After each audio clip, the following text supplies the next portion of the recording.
A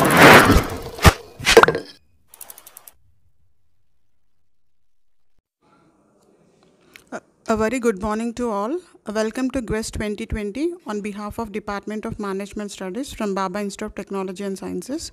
Thank you for joining us for today's session. So today we are presenting few papers which are approved for publications and presenting. So now without any delay, we'll turn over the time to the presenter, Mr. PBN Kiran. I request PBN Kiran to present his paper entitled Public Awareness and Risk Perception Level on COVID-19 in the North Coastal Districts of Andhra Pradesh. So good morning to organizers and the participants. So first of all, I would like to thank the management for giving us this wonderful opportunity to present the research papers on this GWEST conference. And today, I would like to present my research paper on the public awareness and risk perception level on COVID-19 in the North Coastal Districts of Andhra Pradesh.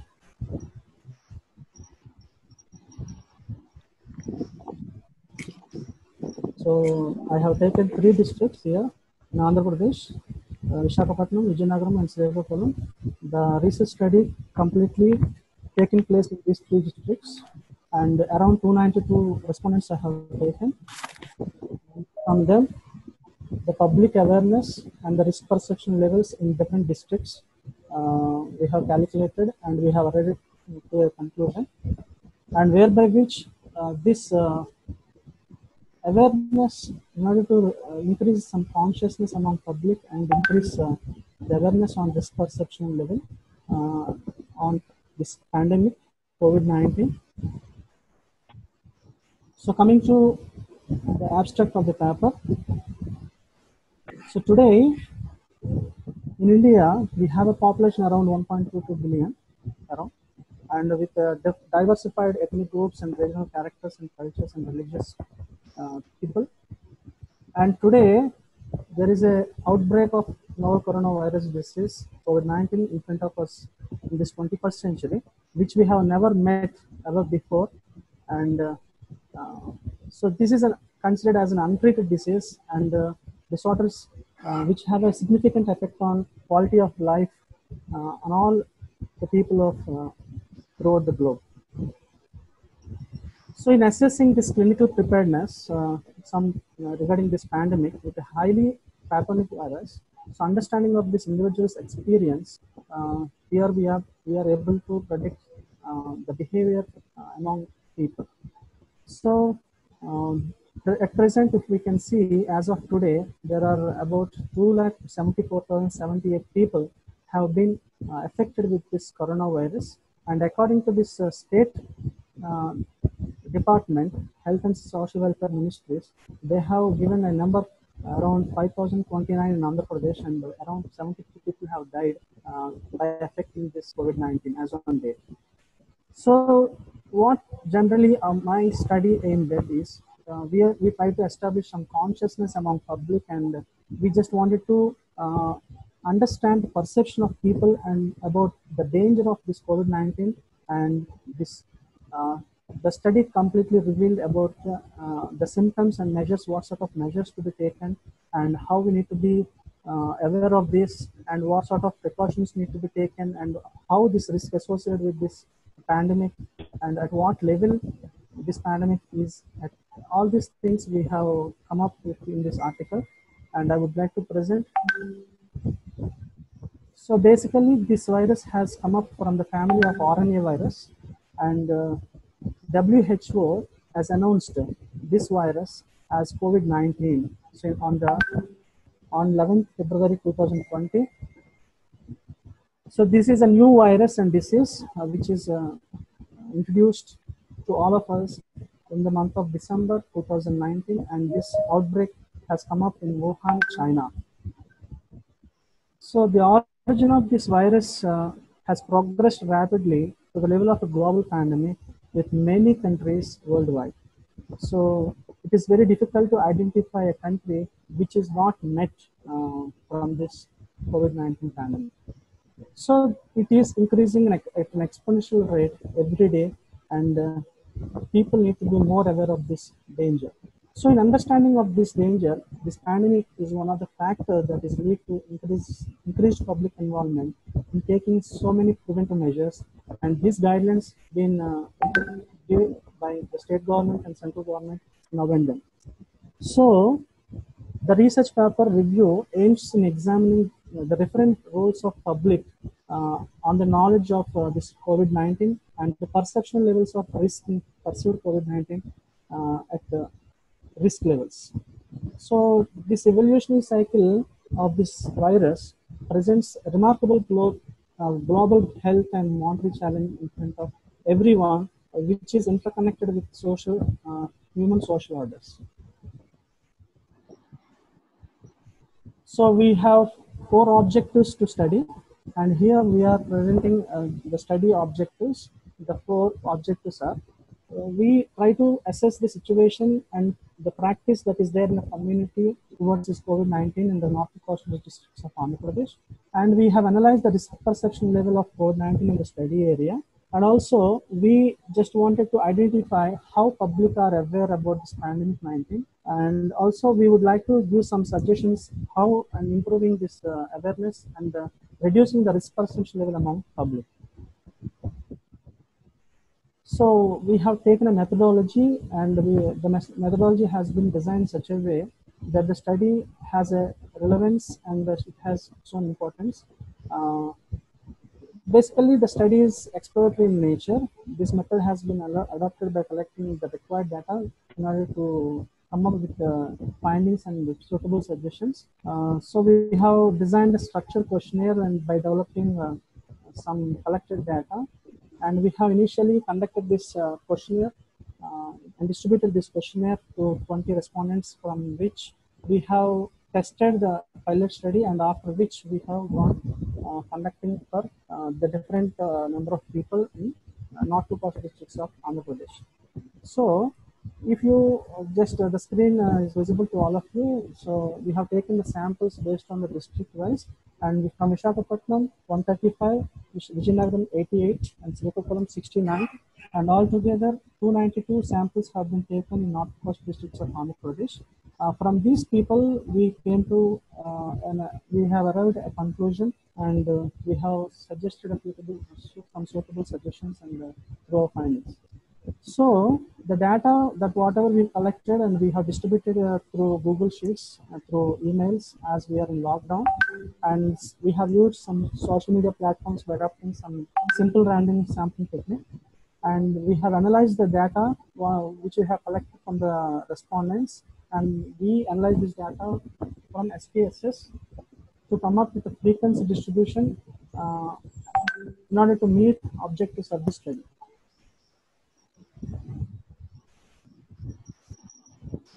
So there is a saying by Modi in recent times, COVID-19 is that India must be self-reliant and self-sufficient for majority of its needs. And that was necessary for the country at this particular point of time as it is facing such crisis. So our study helps in the decision makers or the policy makers in order to bring some awareness and to know the risk perception of this new pandemic COVID-19. The study contributes the analysis.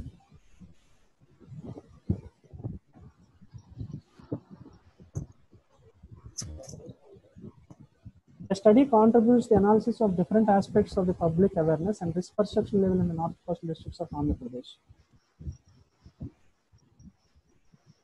So, how we can reduce this coronavirus? So, I have named a few suggestions here. By cleaning with soap and water or alcohol-based hand rub, we can make it.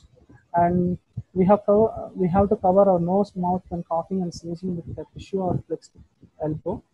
And we need to avoid close contact and maintain at least 1 meter distance with anyone who is coughing or sneezing. And we have to be in isolation when we travel from affected countries or places, at least for about 14 days. If possible and advised, we have to be in quarantine. And it's a professional advice in order to improve some immunity.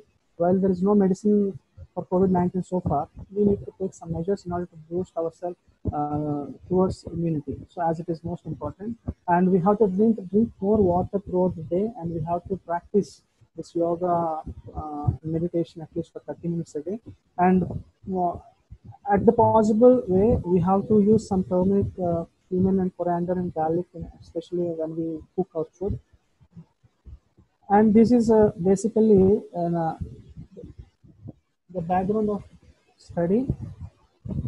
We have asked the respondents about what sort of symptoms that through which we can understand this pandemic, uh, and uh, and how this COVID-19 transmit one to the other, and what source of information do they get about this COVID-19, and how a particular app which is designed by the government of India, Arogya Setu, and are they able to use it or not? So what sort of problems are there? So all these aspects we have asked them, and we have arrived at a solution for which. So here we have measured uh, some variables here regarding self-protection. So by wearing mask, following social distance, and by washing hands, and so being self-isolated. So almost by following social distance itself, we can protect ourselves. So this was the highest response we received.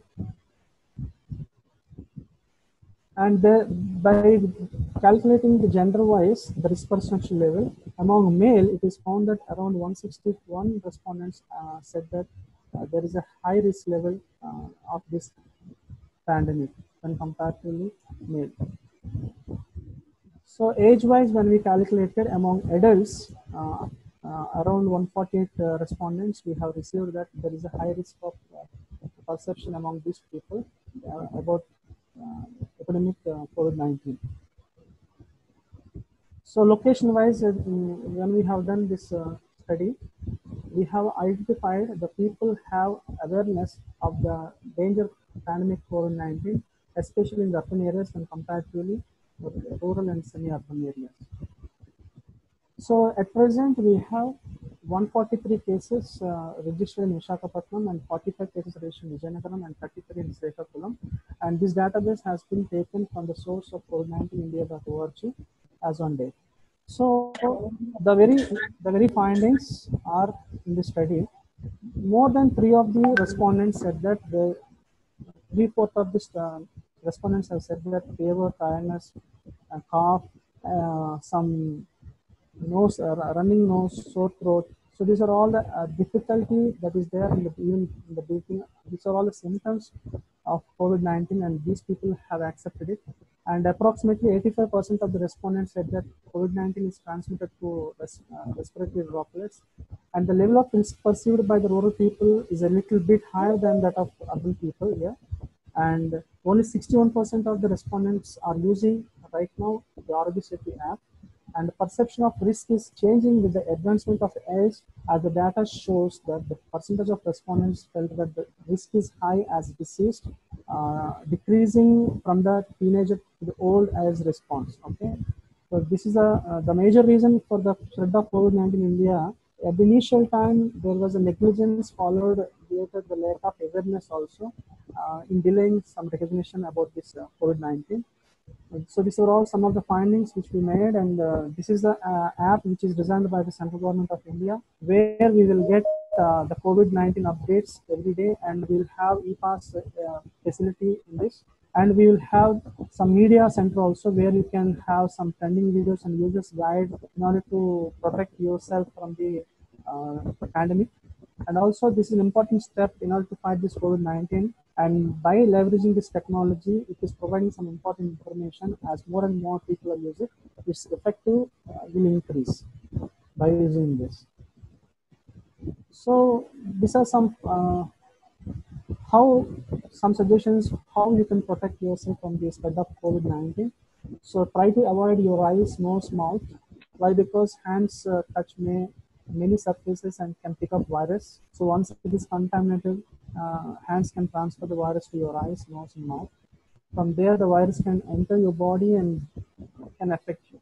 So if you have a fever, cough, difficulty in breathing, try to seek medical attention. But call by phone in advance if possible and follow some directions of your local authority. So regularly try to thoroughly clean your hands with an alcohol-based hand rub or wash them soap and water. Why? Because washing your hands with soap and water or using some alcohol-based hand rub, it always kills virus that may be on your hands. Okay, so there is a limitation in the study that is always there, and it is confined to north coastal districts of Andhra Pradesh only. So the findings may not be generalized to the entire nation or the globe. So due to some situations which were prevailing in study time, the data only collected through online mode and it might have its own drawbacks.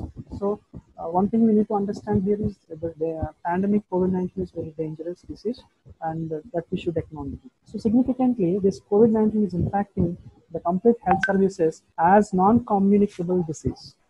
So considering this clear and present threat, newly emerging disease outbreaks, some significance of public response and precautions to limit the spread, further research on perceptions of risk and psychological factors is also needed and here. So this paper provides the exploration of qualitative and social demographic and period-driven, some strong long-term research happened in this research. And finally, I would like to conclude that as a whole result suggests that people from the north coastal districts of Andhra Pradesh see recent emerging infection diseases as a severe potential health threats based on some information, whichever they receive from different sources with clear regional differences. These differences do not seem to necessarily associate with an outbreak proximity. So the findings always suggest that the initial public understanding and perception of the risk will play an important role in raising some perceived risk of the pandemic and that public interest in taking some preventive action. So thank you so much and thank you for giving this opportunity. I request all the participants to rejoin with the same ID. We'll continue the section. We have two more presentations. So request all the participants to rejoin with the same password and same link. Signing off. Now I request Mr. Vasudeva Rao to present his paper on healthcare supply chain and challenges in the post-COVID-19 era. Good morning, everyone. To the webinar on engineering, science, and technology. My name is Vasudeva Rao, Assistant Professor, Baba Institute of Sciences. To give a presentation on healthcare supply chain and the challenges in post-COVID-19 era. Everyone knows it is a hot burning topic, coronavirus and post-COVID-19. Then how the impact will be on supply chain of healthcare and how the challenges facing by the healthcare sector. First, I would like to discuss the abstract. The COVID-19 pandemic is a rapidly changing global health disaster that will require exclusive utilization of healthcare resources. The text will have an impact on our healthcare services. Currently, India has similar priorities, adding new beds, rising ability of intensive care units, arranging ventilators, hiring medical and handed over particular government hospitals to COVID-19 positive patients. Government ban on public transportation make it challenging labor to reach manufacturing units. Ancillary goods for medicine production being retained or shut down. This paper explores the impact of healthcare supply chain post-COVID-19 situation. Also explores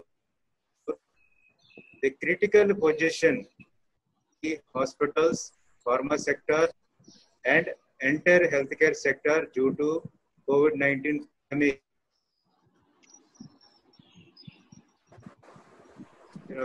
Keywords: healthcare, supply chain, COVID-19 pandemic, pharma industry. move to interesting part. The health sector faces this unparalleled global pandemic threat in a crucial situation. The supply chain of healthcare sector is facing critical challenges due to the pandemic COVID-19 condition. In the broad context, a supply encompasses all raw materials, procurement, manufacturing, distribution, storage, and warehousing, and transportation related to activities.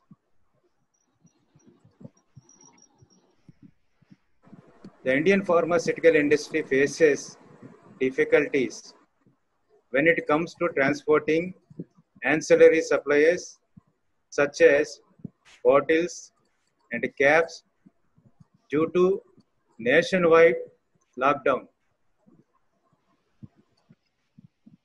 The manufacture sector of clinical devices has also been affected. India imports from China such as consumables, disposables, and supplies includes orthopedic tools, implants, boots, syringes, bandages, and other items which are used in treatment. The COVID-19 pandemic affects medical emergency services around the world. The rapidly rising demand on medical emergency services staff threatening to leave some health systems overstretched and incapable of functioning effectively. Many physicians, medical staffs have affected during the treatment of corona positive patients. Unfortunately, few doctors and medical staff have died with the effect of corona positive.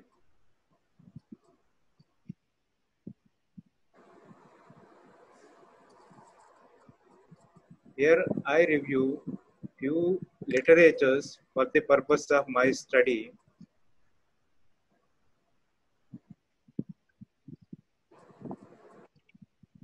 All the research studies mention that the pandemic COVID situation will be impact on supply chain, especially the supply chain in case of healthcare sector.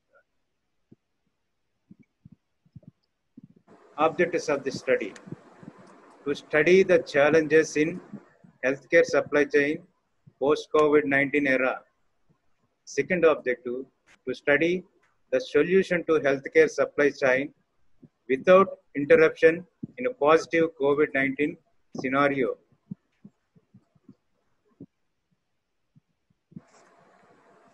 Hypothesis of this study.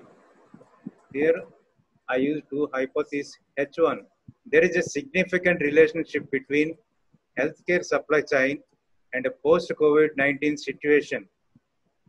H2, there is a significant relation between healthcare supply chain and lockdown.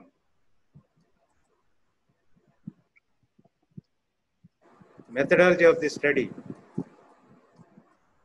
Okay, here, the study has used to determine the secondary data has used to determine the study. The secondary data includes the data from journals, books, articles, and from various newspapers and websites.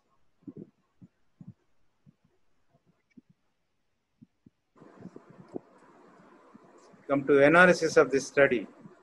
COVID-19 pandemic has stressed healthcare structure of even the most developed countries and is expected to cause economic stagnation beyond compare in the recent history.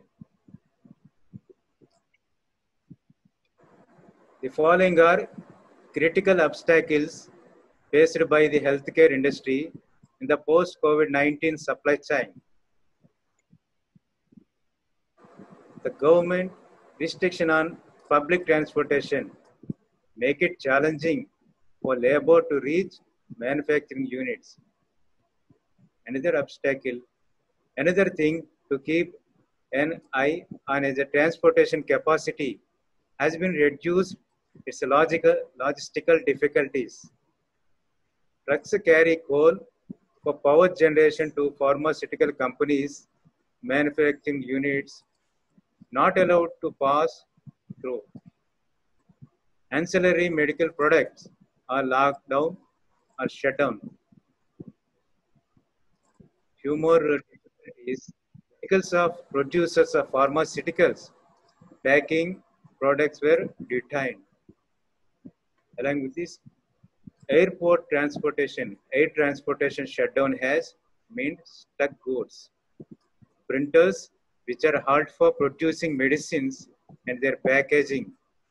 District authorities are not to be supportive, not allotting permits. Carriers and courier services are also locked their business activities.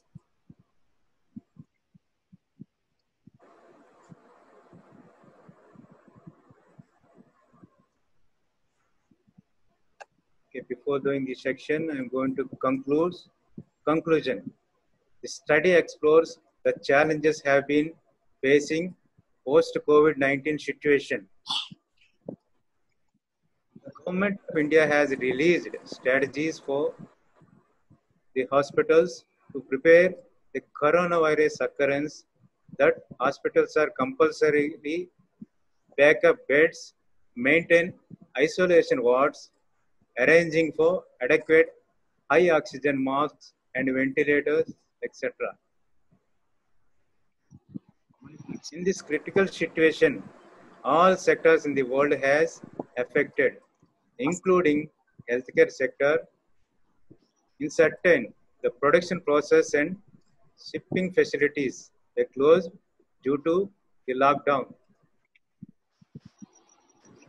The patients were struggled to get treatment for corona positive cases, even for non-corona cases, due to lack of amenities and remedial services available in hospitals. Many doctors and medical staff were affected and died during the treatment of providing to the corona positive patients. This study recommends the government has to consider the healthcare and subsidiary services of healthcare as an emergency services and required to provide special provisions to give support the healthcare industry as well as common public. Thank you so much. Thank you, Vasu sir. May I now request Mr. P. Manoj Babu to present his paper on capital structure performance, a case study of SAIL and TSL. To all. So today, just I would like to present my research paper on capital structure performance, a case study of a Steel Authority of India Limited and Tata Steel Limited. So myself is P. Manoj Babu, assistant professor, working as assistant professor in the Department of Management Studies, Baba Institute of Technology and Sciences, Visakhapatnam. So under the guidance of Dr. P. Venkateswarlu, professor, Department of Management Studies, Andhra University, Visakhapatnam has guided me on this aspect with these all the things. So let us waste not the time and start our presentation. So abstract. So what actually we aimed and what are the entire thing is going to present it under the abstract. So what, basically we know what is a capital structure is means. So what is the importance of the capital structure? So capital structure is one of the most important and significant discipline in company operations. So that is the reason we have taken it, and we have taken two major companies. One of the oldest company of the India, Tata Steel, and another one is SAIL Authority of India. So we compared these things. These are the two companies we have taken from the steel industry, and at the same time, for the duration sake, we have taken 10 years of the duration. In this 10 years duration, we have identified some determinants and impact on its operations of the performance. So what we have to try to do, done under the study is how operational performance is influenced by the determinants in the tenure of 2010-11 to 2019-20.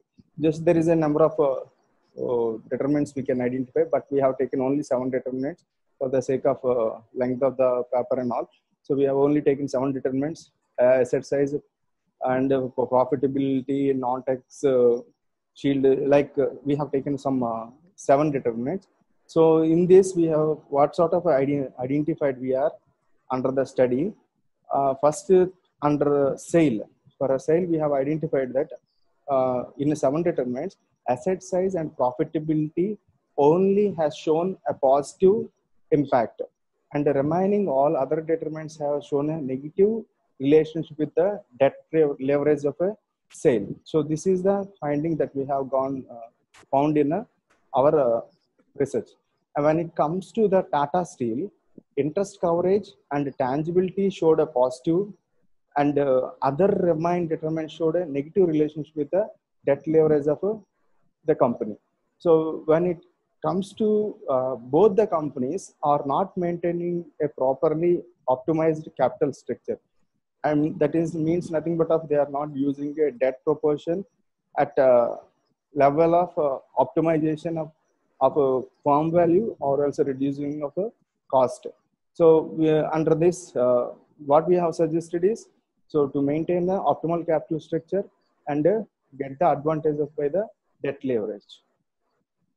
So introduction to our concept, people already heard about what does it mean by a capital structure. Capital structure simply is a optimal combination of debt and equity. So what sort of influence it can does is it influences the return and risk, as well as it has a huge impact on market value of the firm. So let us go through a literature review. So similar to the literature review which is we have gone through, this is the foundation which directed us. So effective determinants of financial leverage in Indian steel industry, a study on capital structure. What they identified was profitability and liquidity has a positive impact with the debt ratio, remaining all left with a negative relationship with the debt ratio. So similar another study on which is conducted in a SME.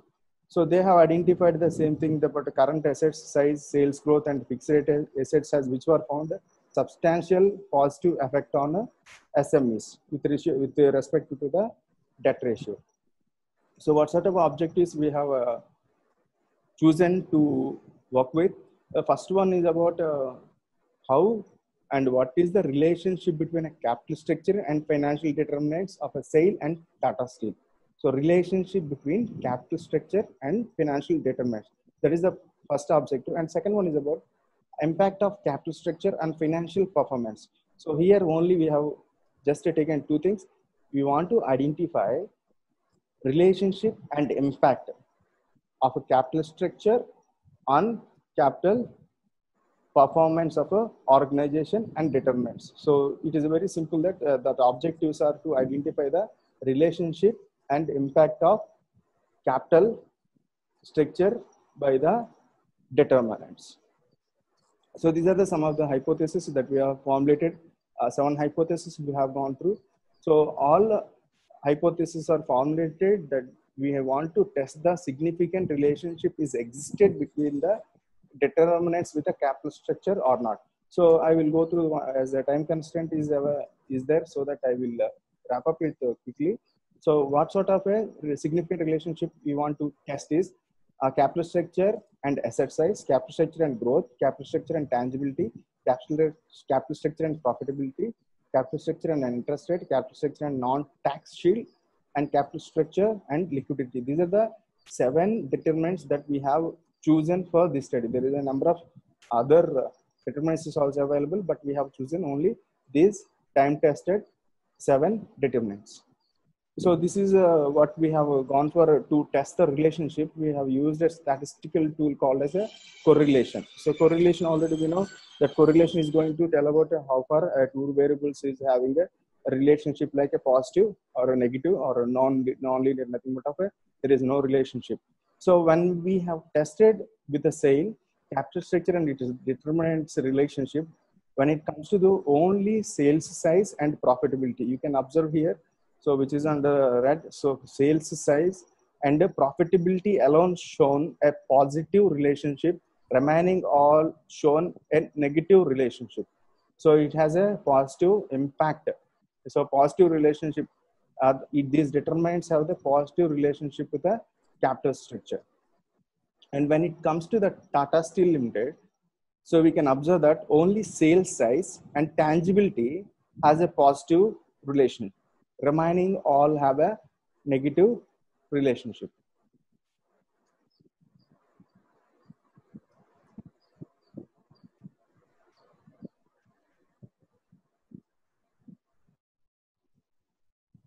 Sorry, slide.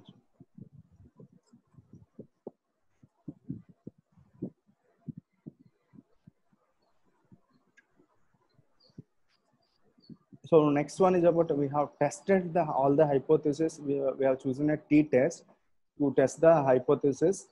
So let us see all the hypotheses, what sort of a result we have identified.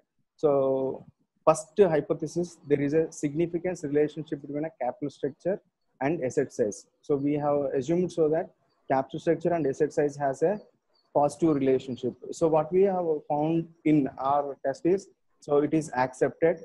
And in a similar way, capital structure and growth, and capital structure and tangibility, capital structure and profitability, capital structure and interest coverage, and capital structure and non-tax shield, capital structure and liquidity. All these 7 determinants. So some of the things are, all determinants have found positive. Nothing but all hypotheses are accepted. So what is simple in layman terms, we can say that all these 7 factors, nothing but of 7 determinants, has a significant relationship with the capital structure, that what we have identified by testing the hypothesis. So when the same determinants, same hypothesis with the determinants, when we tested to the TSL, what we can identify is, so 2 things were rejected, remaining all are accepted. What are those rejected were capital structure and tangibility. So tangibility doesn't have any significant relationship with a capital structure. So here we can observe that it is rejected. And another one rejected is there is a significant relationship between a capital structure and interest rate. So this is rejected. So where we can assume so that there is no significant relationship between a capital structure and interest coverage. So what by summarizing all these things, what can we say is about all the 7 determinants for the sale has a positive relationship. So few are the negative things, but what can we say is that all determinants of a capital structure has accepted. What we can say is it has a relationship with the confined to the sale. When it comes to the TSL, what can we say is only 2 things are rejected. So what are the rejected? Tangibility and interest coverage ratio not have any relationship. So what is the reason? So the reason is about they might not maintain a good asset ratio. That is one of the reason where it is rejected. Another one is about interest coverage ratio. So these companies, as what we have observed is they are not maintaining a proper debt ratio. That are the reason that it is been rejected.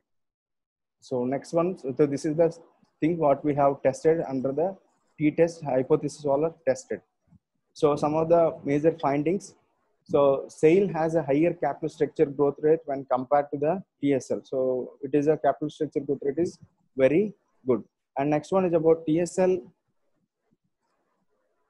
TSL has been maintained a fixed asset with a constant growth. So when we come to the asset strength and everything, so TSL has a good asset strength. And profitability of a TSL was more favorable than a SAIL under the study. So continuously that the profitability is very good in TSL.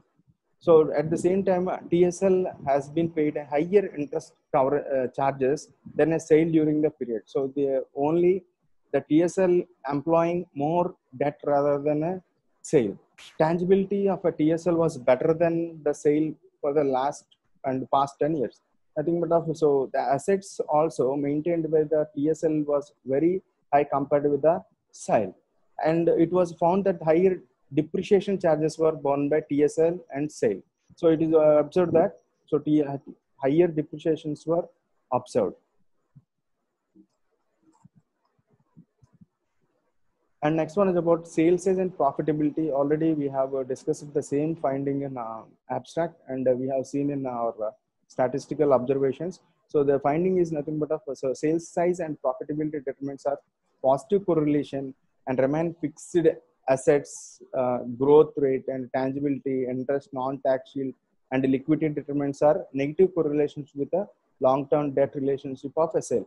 When it comes to the what we call it as a TSL, sales size and tangibility determinants are positive correlation, and the fixed asset and growth rate, profitability, interest, non-tax shield, and liquidity determinants are negative correlation with the long-term debt leverage of TSL. And the next one is about, it was also observed that sales size, growth, profitability are positive coefficient relationship, and the remaining determinants are negative coefficient relationship with the long-term debt leverage of a sale. When it comes to the TSL, growth, tangibility, profitability, and interest coverage are positive coefficient relation, and remaining determinants are negative coefficient relation with the long-term leverage of TSL. So suggestions. So what would you like to suggest to the TSL and SAIL? So where they are not properly maintaining a proper nothing but of an optimal capital structure, it is difficult to plan in terms of when it comes to the reality. But what we suggest is to we suggest them to maintain a long-term debt instruments so that they can get the benefit of a levered form. So it is always a value addition is possible when they are going to increase the possibility of debt. So there is a broad scope for both the companies. If they can employ the debt, they can optimize their capital structure and value of the firm. So those are what I summarized all the suggestions in a single line.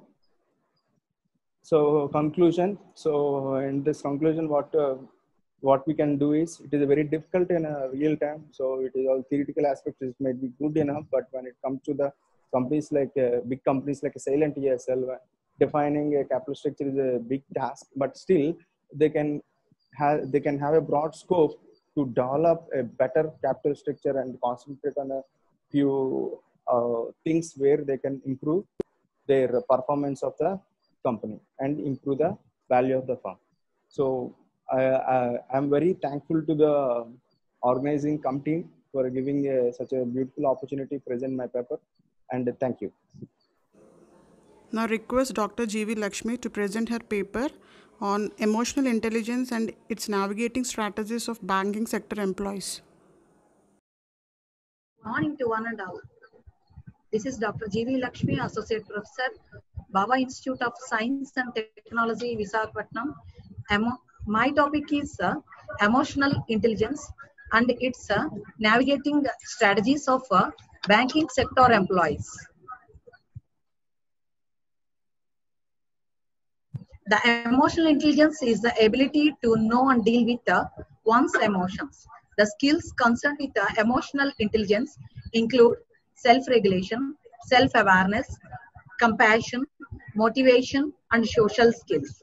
Emotional intelligence is seen as a strong instrument for improving the effectiveness of staff and fostering a good working culture. Emotional intelligence is fundamental to the service sectors, and employees tend to maintain good relationships and deliver customized services in emotionally charged organizational environments. Visakhapatnam is one of the financially growing cities of Andhra Pradesh after the bifurcation. Due to enormous developmental activities and the new establishments, employees in all types of organizations has to prevail to accept this stress.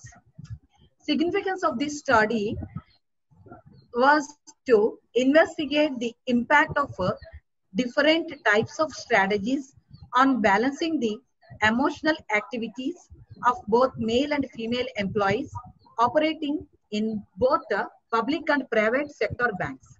Objectives of this study: to identify type of emotions those are experienced by male and female employees working in the banking sector at Visakhapatnam city. To interpret appropriate strategies those are adopted by the male and female group of employees in banking sector at Visakhapatnam city. To examine relationship between the emotions and the strategies adopted by the male and female employees at the workplace to cope up with their imbalance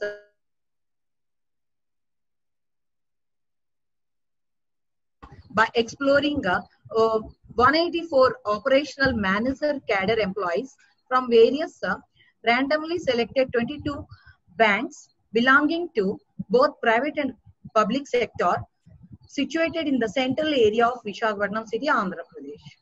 For the purpose of this study, 10 emotional factors and 10 different strategies, navigating strategies have been selected.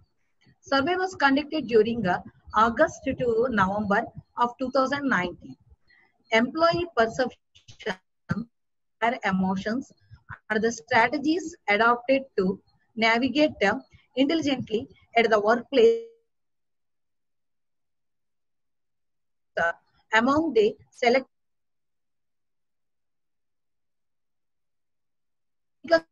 by using scores.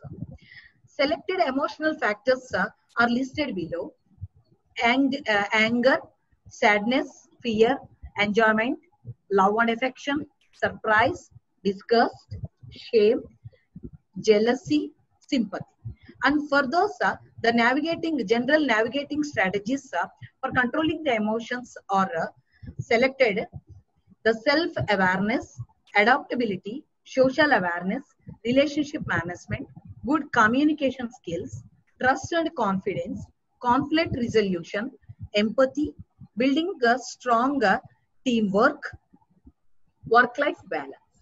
To interpret this statistical correlation between the emotional factors, that is the independent factors, and the dependent factors like the navigating strategies,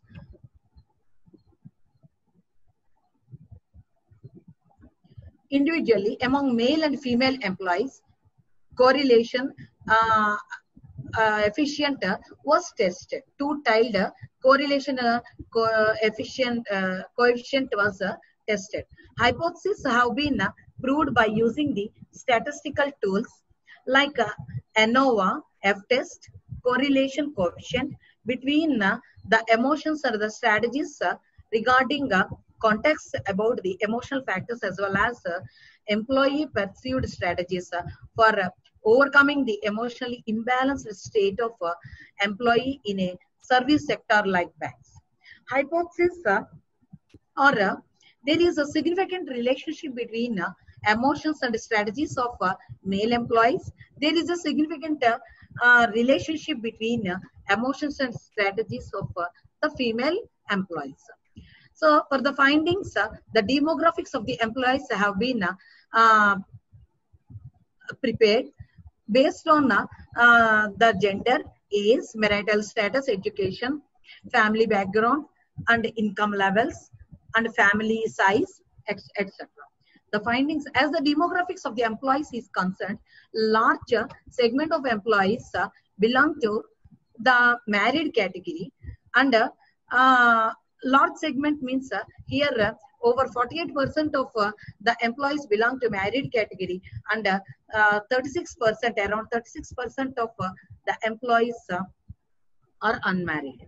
44% of the participants are postgraduates, and over 36% are the graduates. Educational background was urban to around 67% of the respondents, and the rest had at the rural area.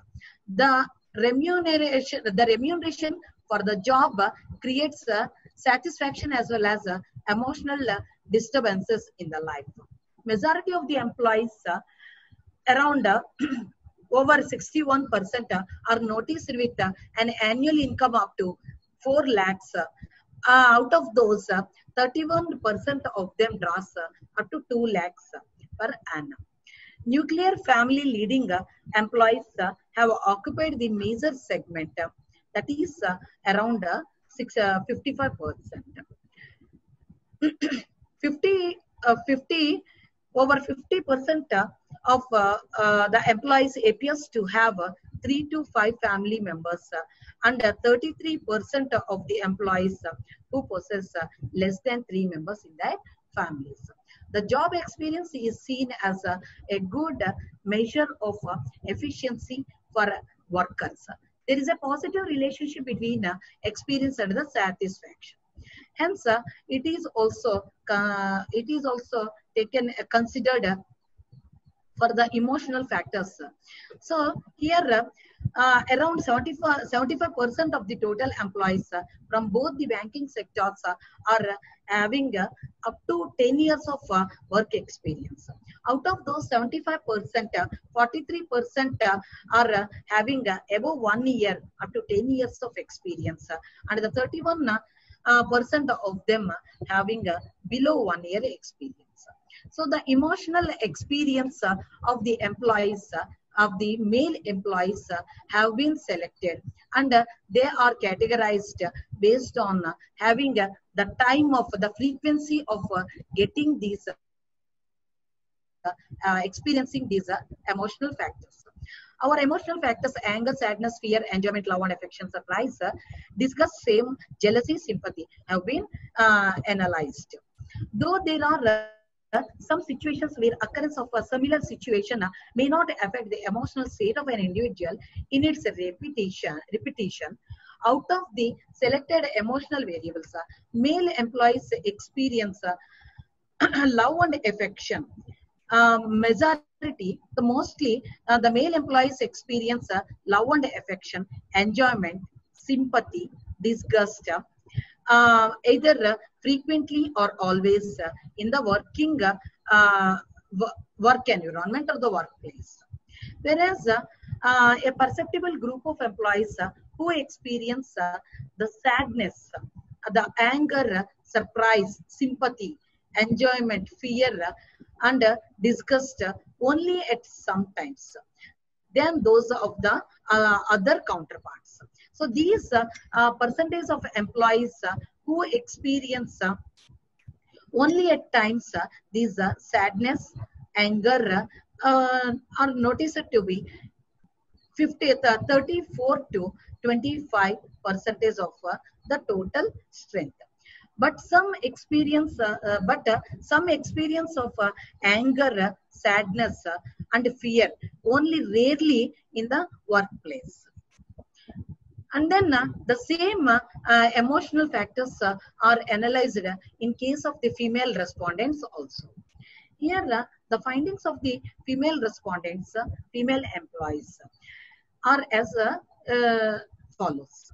The total percentage of employees who experience love and affection at workplace, either frequently or always, was found to be in the large segment. That is noticed to be 53%. Out of these 53%, the frequently experiencing love and experience female employees are over around 21%, and always love and affection have been experienced by the 32.47% of the total employees.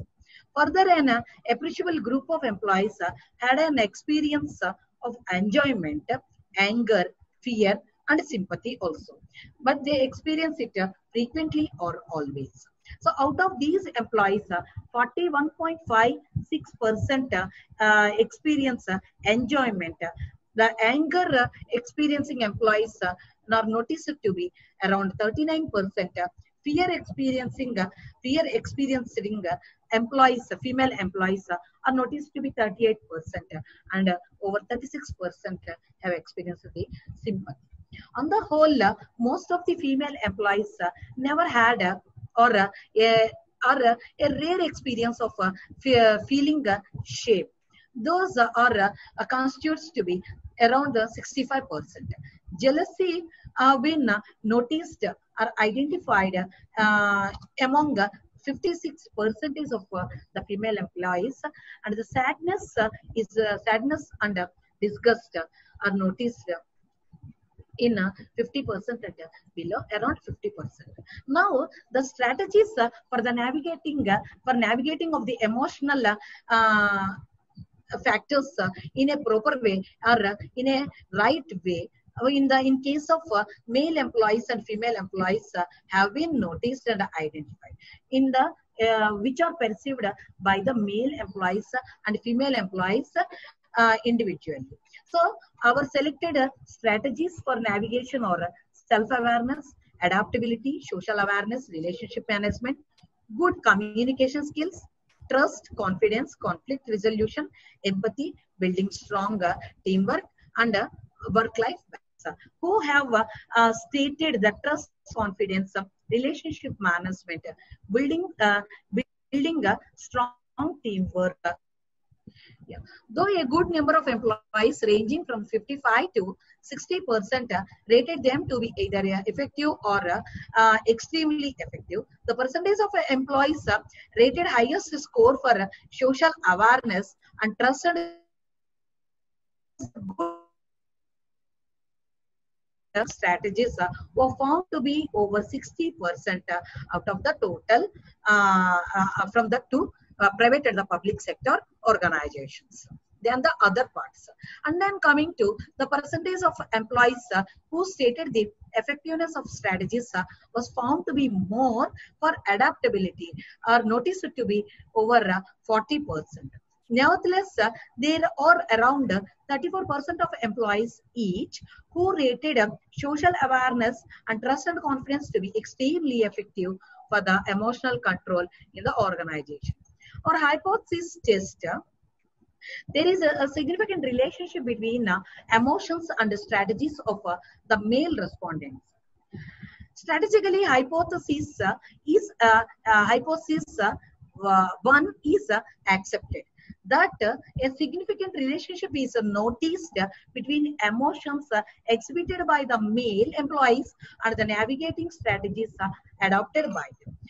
Similarly, the hypothesis 2, there is a significant relationship between the emotions and the strategies of female respondents. Statistically, evidence is there to accept the null hypothesis of the second hypothesis. A significant relationship, hence a significant relationship is a significant relationship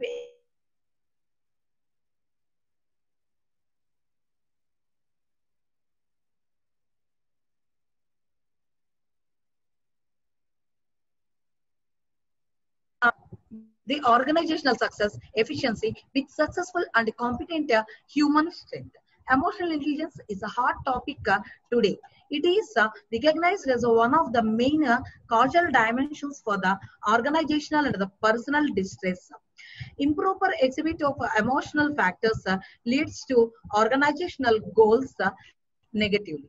The future, as the banking sector is one of the main service companies considered to be the backbone of any economy, expected to reveal perceptions of factors affecting employee emotional intelligence and appropriate strategies for smart navigation.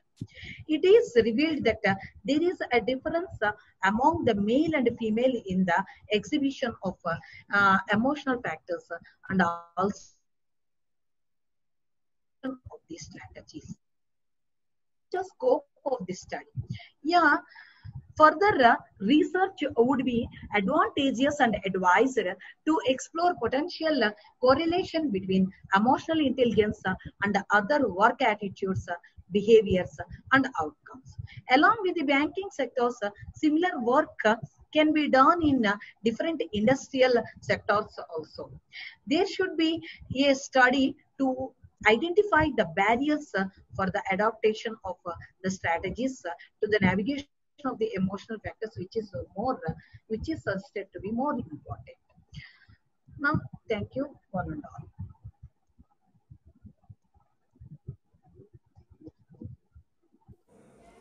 Now request Dr. P. Sanjeevi to present his paper on regression as a tool to measure the working capital performance impact on profitability of banks, a case study of State Bank of India and Housing Development Finance Corporation. Regression is a tool we apply to the working capital performance impact on profitability. So let you understand there are two variables we have taken into consideration to the regression analysis, dependent and independent variables. So working capital is a dependent variable and profitability is an independent variable. So we test by using regression analysis what is the impact of profitability on working capital. So working capital, we know that that is a current assets and current liabilities. So this is most important to the working capital management to the banks because mostly they are do business with the liquidity, that is a cash and bank balance. That is nothing but various deposits and also payments, receipts. So many things are to be done by now the important aspect is the cash and bank tools. So this is the banks there are two important banks, leading banks, so State Bank of India and Housing Development Financial Corporation. These are the leading banks. So I may chosen this topic to understand the profitability impact on working capital by using a tool of regression analysis. So here I'm the main author and joint author P. Manoj Babu Garu, Department of Management Studies, Bhabha Institute of Technology and Sciences. So introduction, profitability is in a financial measure, the firm's ability to earn a profit. So that's why we are choosing this topic. What is the impact of profitability on working capital? It can be measured through the working capital performance, such as current assets and current liabilities. So it is an important to the bank to efficient to measure to efficient working capital practices as a proportion of funds is parked to meet the short-term financial obligation to the shareholders of a banks. So it is an ability to continue its operation. So we understood all the banking operations based on that is a working capital important component, that is a cash and bank most important tools. So what are the impact of these tools to working capital profitability? So profitability, we know that there are 5-6 parameters of profitability components. That is gross profit, net profit, operating profit, return on capital employed, return on equity, and EPS. These are the 6 parameters I have taken to understand the impact of profitability on working capital management. So the idea of this study to examine the working capital impact of over the profitability uses statistical tool of regression analysis. So regression analysis is a measure to understand the difference in between the dependent variable and independent variable. The dependent variable is in working capital. Independent variables 6 parameters, that is a gross profit, net profit, operating profit, return on capital employed, return on equity, and EPS. So I may use these tools to importance of the profitability on working capital by an important tool, that is regression analysis. My objectives are to examine the nature of relationship between working capital and profitability of State Bank of India and HDFC during the period of 2014 to 2019. The relationship that may use a regression analysis. What is the consistency and what is the importance and what is the reliability, what is the dependency, I may examine by using this regression tool in between the working capital and profit determinants. The second objective is to discover the impact of working capital performance on profitability. So I may choose an here the dependent variable is in a working capital, independent variables are 6 profitability elements. So impact of working capital performance and profitability of SBI and HDFC during the period of 2014 and 16. So my hypotheses are 6 hypotheses here, each profit element which is compared to the working capital. So working capital is a dependent and each and every profitability is an independent variable. So I may take here first hypothesis, the significant relation in between the working capital and the gross profit. Second relationship is working capital and net profit. Third relationship between working capital and operating profit. Fourth relationship in between capital employed and working capital. Fifth relationship working capital and return on equity. And the sixth relationship, working capital on earning per share. So these all 6 elements are very much influences to the working capital. I may taken your regression as a tool. Your dependent variable is the working capital. That is working capital we measure. That is working capital by total assets. Independent variables are 6. The gross profit proxy is a gross profit by sales into 100. Net profit proxy is net profit by sales. Operating profit by sales into 100. Return on capital employed proxy is EBIT by capital employed into gross profit or net profit, earning per share, highly influenced, and return on equity. To get operating profit, the cost impact of HDFC. At a glance, SBS is only operating profit highly influenced. Remaining 5 are partly influenced. So, as per the findings here, I suggested that adequate working capital management should be required to grow the bank. No doubt in that.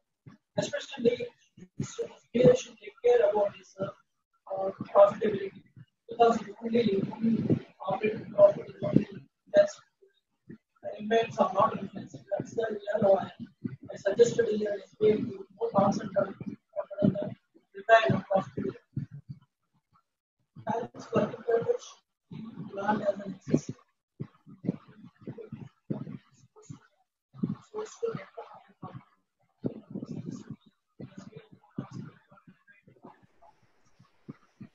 The financial management consumes system.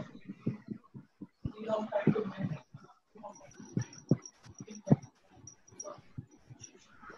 Ultimately, in the immediate market, balance reputation followed by the banks. Finance liability assets by long-term sources and the operating transactions. Short-term. Thank you.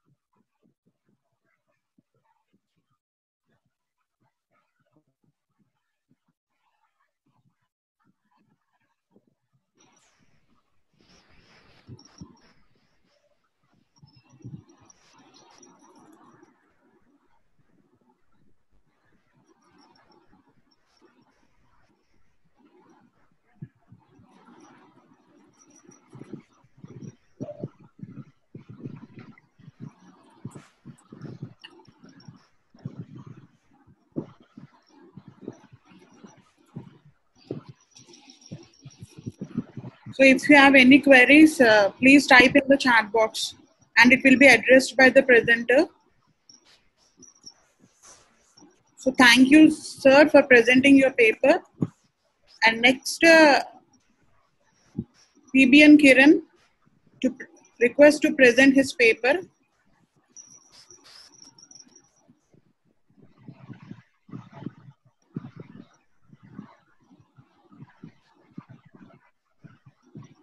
So just wait for a 5 minutes. Now I request Dr. GNPV Babu to present his paper entitled A Shopper's Purchase Intention Towards Organic Products. Good morning, all of you. I am Dr. GNPV Babu, Assistant Professor, Geetham Institute of Management. Today I am going to present on a shopper's purchase intention towards organic products. Coming to the organic products, the growing interest of organic products has been rising to varied research explosive reasons for a sudden surge in the organic product harvesting and consumption in India. This is mainly because of the adverse effect of pesticides and other harmful chemicals on consumer and society at large has given rise to this new market phenomena. As people are becoming more health conscious, the sale of organic products, particularly vegetables, has been increasing year by year. The Indian organic food has reached a market value of $704 million in 2018 and is projected to grow at a compound annual growth rate of 23% per annum by 2023. This promoting government policies supporting farming and cultivating organic products. Sensing this phenomena, many organic food outlets has cropped up across Visakhapatnam city. This has given rise to this particular research, as this study has focused on identifying the factors influencing the purchase intention of organic products in Visakhapatnam city. An understanding of these components, which influences the consumer behavior towards the products, would be useful for the academicians, but to the marketers at large, by serving them to better understand the factors influencing the consumer purchase decisions. Keeping this in view, these objectives has been formed for this research to assess and explore the growth of organic food market in Indian context with reference to the Visakhapatnam city, to explore the factors influencing the buying purchase intention towards organic products in the study area, and to explore the influences on buying purchase intention towards organic products, and to identify the obstacles to promote the organic consumerism in India and propose a suitable strategies to overcome them. The methodology which has been adapted in order to undertake the research is the exploratory research. The sampling technique used for this research is a convenient sampling, as it will be easier for us to collect the data. And a sample size of 400 respondents has been covered, and the questionnaire has been designed and pre-tested before running it to the actual research. And the questions has been formed by using a 5-point Likert scale and 28 items which are related to 6 dimensions which depicts the consumer attitude has been identified, and it has been administered. And coming to the analysis, the collected data has been grouped into a frequency distributions using SPSS, and a structural equation model has been developed by using MOS. For the validity of a data, the Cronbach alpha has been adapted, and it has been tested given the value of 0.895, which is above the ideal value of 0.7. And the conceptual framework of the study, as we have discussed earlier, that it has been considered, or we have considered, as 6 major factors which can influence the attitude, such as economic, environmental concern, health consciousness, consumer knowledge, product quality, product price, and social factors. With this, we try to develop the hypothesis which is related to the attitude, whether these factors are having an influence on the attitude, which in turn this attitude has been creating the intention of a purchase, which leads to the actual purchase of the consumer. And coming to the data analysis, where we are seeing this, the socio-demographic profile of the respondents. From the collected data, it has been observed that there are 278 members or male members and 122 are the female members out of 400 sample. And coming to the age group, majority of the respondents fall into the category of 26 to 35 years. That means most of them are into the early adult ages. And monthly income is concerned, it is going to be highest at the 20,000 to the 40,000 bracket. And educational qualifications, most of them have possessed the bachelor's degree as their educational qualification. As far as others are concerned, which is very less. So most of them are having a knowledge about this organic products. And the purchase behavior of the respondents shows that the sources of information is going to be getting from the friends, peers, and the family members. This is the main sources of information which the marketers can target to disseminate the information to the targeted people. And coming to the factors preventing them to purchase, most of the people perceived that the price tag of these organic products are higher than the normal. So people are not willing to purchase these products. And the other important aspect which is preventing them to purchase is the confusing labels and the non-availability, which are termed as the major factors which are going to be preventing them. And also the poor quality of the products which are going to be provided them. That means they lack the confidence of the customers to purchase these products. And coming to the premium pricing,